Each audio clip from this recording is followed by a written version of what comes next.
The Ed Bernstein Show. Now, here's Ed. Hi, welcome to our show. You know, it's been, this is our 35th year of doing our TV show, and we've done, I think, close to 1,100 shows. And, you know, typically I prepare for a show, I do some research on our guest, but today's show's a little bit different because I didn't have to do any research at all, none. Because, and at the same time, it's a little bit awkward because my guest today is my wife, Claudia. She doesn't like when I say Claudia. Claudia. But I'm very proud. Claudia had a very interesting past. She's done a lot of things in her life. She was, as a young girl, in her late teens, early 20s, she was an actress. She was doing novellas in South America, a big TV star there. Then she came to the United States, and she was active in the entertainment world, having managed different acts, and then raised a family and gave up, you know, a very prominent career to become a mother. But she doesn't stop moving forward. You know, her girls are grown now, and she decided to undertake many other projects. She's an artist, she's a life coach, and she studied very hard and worked very hard. And I'll ask her in a minute about how that developed. But she had this passion. Her father was a writer, and she always had this passion to move forward and to write. And she wrote some books, and we'll talk about them in a minute. For, you know, I don't know, I'll consider it a self-help book and some gratitude journals and that type of thing. But now she has a very special subject, and it's really working with children, how to talk to children about what's going on in our world. I mean, there's so much to talk about, and it's so confusing. How do you talk to your kids about it?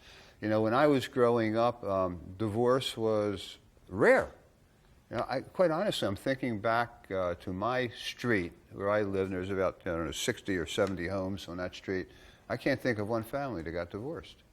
And it's a different world today. And Claudia, you undertook a monumental task. And how do you talk to children about crises that arise in your life? You want me to? I can do the interview. You can just sit there and say, I'm just listening to you talking nice about me, so I'm enjoying it. But let me ask you about the first one. Brighter Days? Brighter Days, yeah. And Brighter, let me read the whole title. 88 most important lessons learned in life for women that want to increase their confidence, resilience, and courage. Yes. Why? Why? Because I think that everything that happened to us prepare us for the next moment. And oftentimes we don't realize that, and we take every experience for granted. And when I was a single mom, I didn't really have a lot of people around me to empower me or to guide me through the roller coaster that it is to be a single mom. And I decided to write a book to empower women that are going through difficult times in their life, and they don't have the light at the end of the tunnel. And perhaps by knowing or by reading about somebody else that is going or have gone through those same, challenges, can find something to empower them and to give them a little peace of mind to know that, okay, if she was able to do it with 3, maybe I can do it with 1. And so for me, like you say, empowering women, empowering people in general is my high, but empowering women has a very special place in my heart because I was that woman, and I am that woman, and I learn every single day from my challenges, from my mistakes, from the things that I don't understand, and I mean, I'm by all means not, zen all the time. I have my moments. But knowing that everything is going to be okay. Like your mom used to say, at the end, everything is going to be okay. If it's not okay yet, it's not the end. That simple sentence is so empowering to me because I know there is hope at the end. And I know I've often heard you talk about being a single mom, raising 3 kids, and you had multiple jobs during Yes. that time, but you were always able to spend time, quality time, and quantity time with your kids, and at the same time, although you didn't have a lot of resources and money, you made everything special and fun for the kids. Yes, yes. That was always my priority. I thought, my career is being a mom. I just have a job to pay the bills. That's how I perceive my life at the moment. And I never wanted my girls to grow thinking of what they didn't have. I wanted them to always see and focus on what they did have. So even if it was something little, I would make it so special. Even making laundry, doing laundry, let's make it into a game. Sophia was 2 years old, and let's separate the colors. And, one will go on top of the other one to push the button in the washer machine. So you make it fun. It doesn't have to be, oh my God, I have to do the laundry. How about I get to do the laundry? And let's make this moment a family moment and teach our kids responsibility, teamwork, being empathetic one towards the other one. So there's so many lessons that we can teach our kids every single day with things that happen every single day. Let's jump right into these children's books. This was the first one? The first one is the one about divorce. Okay. Valentina and her white elephant. Yeah. Byline, all families are not the same. Mm-hmm. This is a story. You tell me, why Valentina? Why a white elephant? Valentina, because I love that name. If I wouldn't have a 4th daughter, probably wouldn't name her Valentina. I just like the name Valentina. The white elephant is kind of like an analogy. I grew up with a dad that always gave me analogies and told me stories for me to understand certain things. So the white elephant in the room is usually what nobody wants to talk about. It's like, it's there, but everybody's trying to avoid it. I named the elephant Lucy because Dana loved Lucy. Dana was my daughter, who passed. Mm-hmm. We're not getting emotional.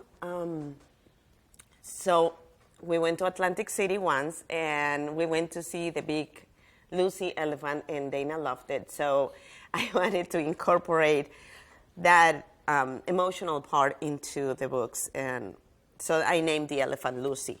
Yeah. Just add, in Longport, New Jersey, there's a elephant that's, I don't know, maybe 30 or 40 feet high, and as the kids can there's steps, and you can walk inside the elephant. It's kind of an attraction. Yeah, and she loved Been it. there for since I was a kid.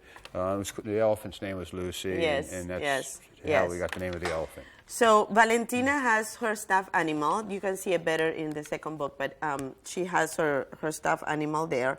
And her stuffed animal becomes her imaginary friend when she is along with the elephant. I was inspired by my daughter Talia that had an imaginary friend when she was little. And a lot of kids have imaginary friends, and I didn't motivate her to have an imaginary friend, but I didn't also tell her your friend doesn't exist. It's like, great, you have an imaginary friend and you have somebody that you can confide and you can talk about. And that brought me to write books to give the parents or the teachers or the mentors or the coaches the right tools to talk to kids about difficult subjects. One of them being divorce. When I was a kid, as you said, when we were younger, people didn't get divorced often. They stay married. But when they did get divorced, kids oftentimes get lost in the shuffle, and they don't have the right communication or the right explanation. Why mommy and daddy are not together anymore, why daddy is going to leave or why mom is going to leave, because sometimes it's the dad and sometimes it's the mom. And the first thing that kids do is blame themselves. What did I do? Why is my parents are not together anymore? Maybe it was my fault. So it was important to me to touch that in the All Families Are Not the Same book, so kids know that no matter what, your parents are going to love you. You're not the cause of this divorce. This is a decision your parents made, and it has absolutely nothing to do with you. And what is age appropriate for these books? From 6 years old, when they really understand, everybody develop differently. Some kids, by 10-year-old would need to read this book. Some kids, maybe a 12-year-old, they still need to go back and read that book or have a parent reading the book and explain to them, this is what happened. Trauma is the inability to be present. And when a child's mind goes to places to try to understand things that nobody explained them, they can create a trauma. And that's a trauma that is going to come to you and stay with you until you're an adult. Nobody explained this to you. And then it's also the feeling of being abandoned, the feeling of not being enough. I wasn't enough. That's when my mom and my dad left. It was my fault. I should have done this. I should have done that. So they grow up feeling that insecurity of not being enough. And that affects a lot of adults now. And did you draw upon personal experiences when writing these books? Yes. I mean, you lived through these things. I lived through the thing. As a parent and as a child. Absolutely. And even, in the second one, which is Where Did Grandma Go? I mean, my kids just went through that when they lost their dad. And even though they're adults, they go through the same emotions. You feel guilty. I should have called him more. I should have go have lunch with him the day that I was going to go have lunch. Grief is, it's hard. And if it's hard for adults, imagine how much harder it is for a kid that doesn't understand why grandma went to the hospital and she never came back. Why? Where did she go? How come nobody's explaining this to me? So those conversations that Valentina has with Lucy are so simple yet so profound that children can understand. They might not accept it right away, but logically they can understand what happened. And that is just half of the battle. Yeah, I know there's a tremendous need to help parents and teachers in having these conversations with kids. And of course, these are available at Amazon. They're available at Amazon. They're available in my on my website too. And it's a series of 3 books. The third book is something that I always used to tell my daughters, secrets don't include mom. And that was because as a single mom, I was always afraid not being all the time everywhere with them. So I always wanted them to feel that they have this safe place where they can come to and they will not betraying, in quotes, anybody. If somebody was bullying them in school or somebody was treating them wrong, all the way to some children that go through worse things. Touching, yeah. Inappropriate touching, child abuse, or they witness something, not necessarily happening to them, but they witness something, and then the predator will go to the child and say, this is a secret, you cannot say anything to anyone. So secrets don't include mom. Give the kids permission to go and talk to a parent, to talk to an adult and say, hey, I saw this, and I know the secrets don't include mom, so I'm safe, by telling you what happened. And that's the way you raised your girls? Absolutely. My kids, you know this, they sometimes share things with me. Now that they're older. They share things with me. And I'm like, la, la, la, la, la, la, la. But they have always been that way. And knowing that I am that source for them give me also a peace of mind. It gives them, the peace of mind also to know that they can come to mom no matter what age. But also to me, to know that I'm there and they know I'm there. And it's so important for kids to know that. It's so important to know that you can trust and then you have somebody that has your back all the time. What's better than that? Right. That's the way a parent should be. That's the way a parent should be, yes. Yeah. Yes. And okay, so this third book that you're talking about should be like available any day. It's coming right? up. It's coming out. I believe the third week of this month. They can pre-order it in my website. I mean, they can order it individually in Amazon. I have the package of 3 in my website as well, and the third one is coming. I have to say that this has been like a parenthesis in my career as a coach. Parentheses. Parenthesis, yeah. I'll translate. Because yeah.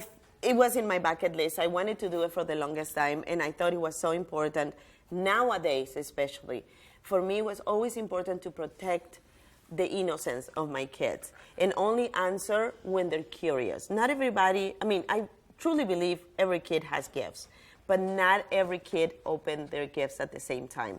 So we as parents need to be patient and wait for the kid to come and ask the question. So then we can explain whatever it is that they are worried or concerned or upset about.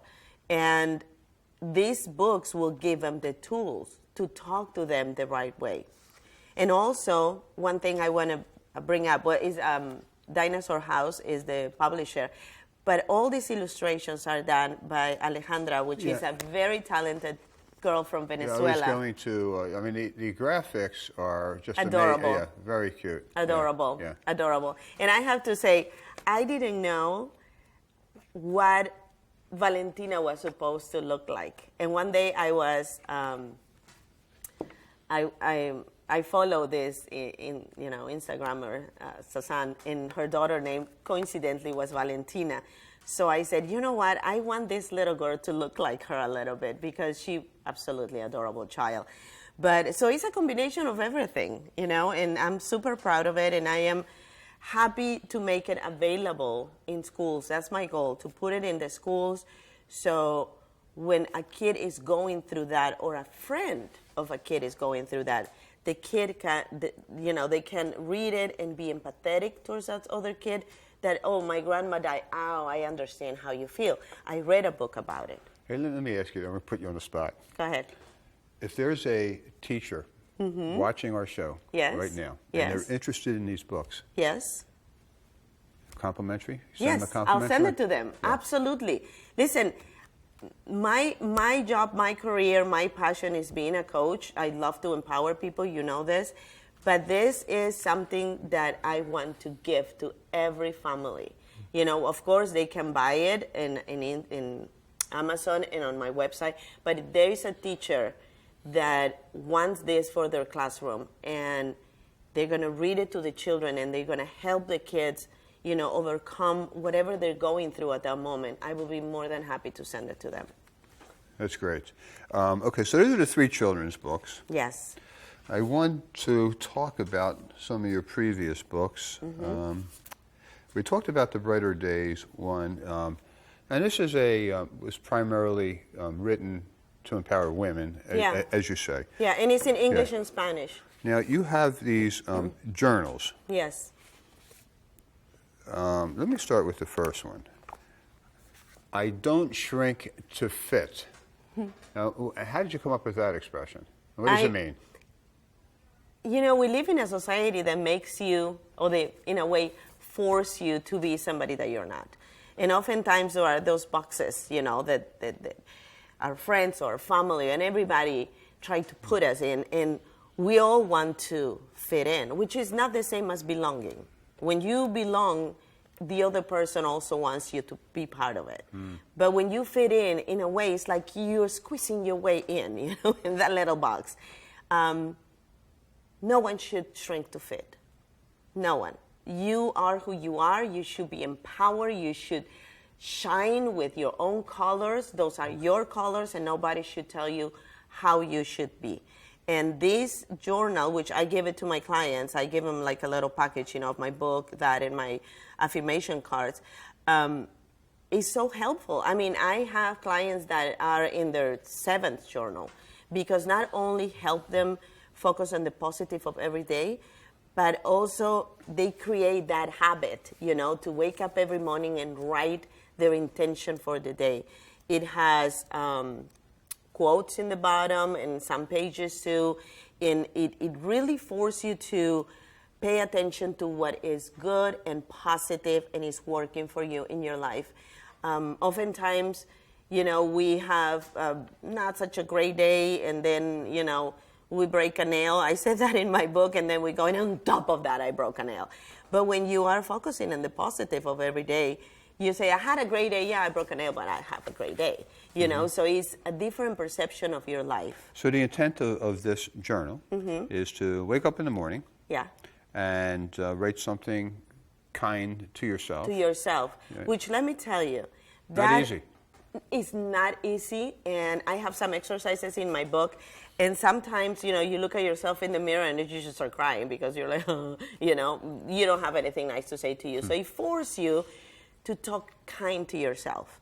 So that's the first thing that we do in the morning. And then there's things you're grateful for, how you're going to look, how you're going to make today great. Yes. Then retrospectively, how you showed some self-love today, which means it could be as easy as, hey, taking some time for yourself or meditating or something like that. Absolutely. And then the best thing you did today, something you learned today, and then at the bottom you have these like little motivational sayings, like the one you were kind of just alluding to. Yeah. I know.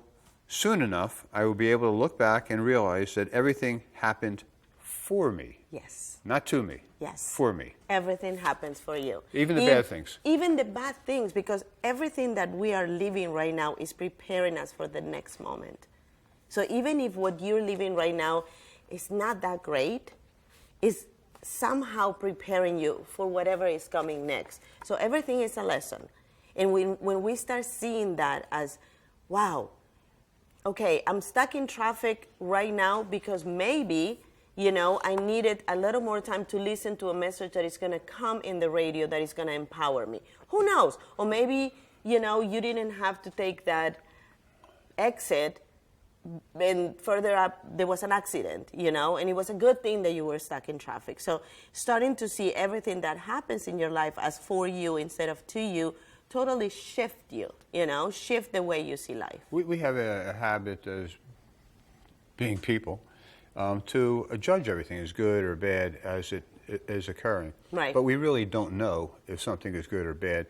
I mean, you hear all the time that somebody was fired from a job and was heartbroken and depressed, and then because they're fired, they went and did something else and became very happy and successful from that. Exactly. So with being fired, was it bad? I mean, the retrospect is difficult. Okay, now you have this. Now I have to. I'll tell this part of the story because the Shrink to Fit one you gave to me. Yes. And I started writing in gratitude journals in the morning. Yes. And then I motivated my wife into writing one for men. That's true, because he didn't like the flowers and the front. Didn't look good next to my nightstand. Yeah. So I have an abundance journal for men. Yes. So you have the black one for men, you have the flowered one for women. But what is this other? You have another one called Yes. I Am Gratitude Journal. My gratitude journal.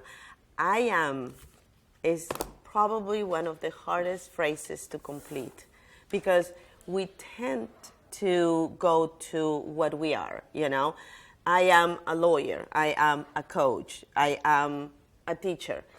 But that's not who you are. That's what you do. Mm-hmm.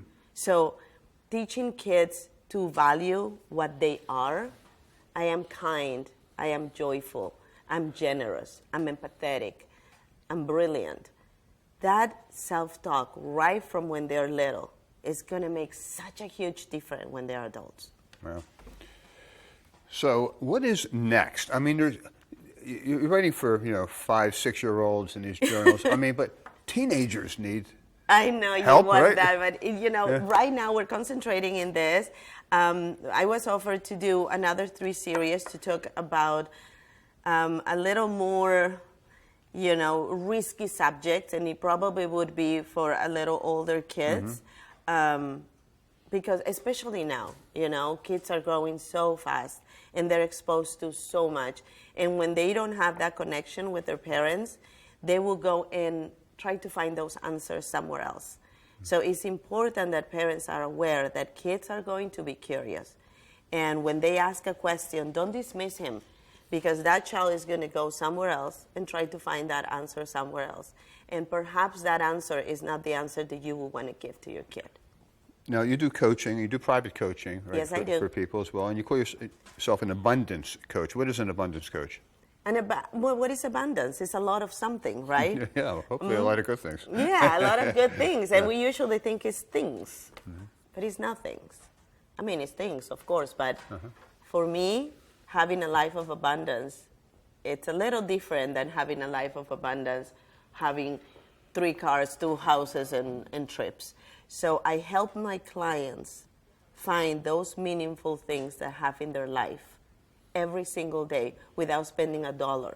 What it is that brings joy to your life, what it is that makes the life that you want to have available for you. And that's where the abundance comes. So what is next? Well, next is this one. Then we are working on seminars for after the summer, to empower women. We're going to make them available online as well because, I mean, I know a lot of people are not in Las Vegas. So that's my goal. My goal is to really empower one person at a time. And, let's start with the kids. I think that somebody once asked me, how do you change the world? I say, one child at a time, because that child is also going to be an adult. And if we help them have life with less trauma, more love, more understanding, more answers, then we're going to have less trouble adults. And I think that's very important, especially now there's so many people suffering from depression and loneliness. That's a result of not getting answers when they were little. What's the best way to reach you? They can go to my website, brighterdaysbook.com. Excuse me. They can go to my Instagram. Yeah. Cindy, what is your Instagram? Cindy freaking Rella is my Instagram. Cindy freaking Rella, yeah. They can figure out because how to spell I do believe in fairy tales, so why not? Or you can just Google or search your name. My name, right? yeah. My books are in Amazon, and they can also find them in my website. Yeah. Well, thank you so much. Hey, as you develop these more books, you have to come back and talk about them again. Yeah, this is I'm fun. happy. I don't have to do any research when you're my guest. It's the easiest TV spot, That is true. TV show for me. But it's like talking in the living room or in our walks. Yes, but I'm very proud of you. Thank you, Annie. Thank you so much. Thank you. You're 35. We're doing good here.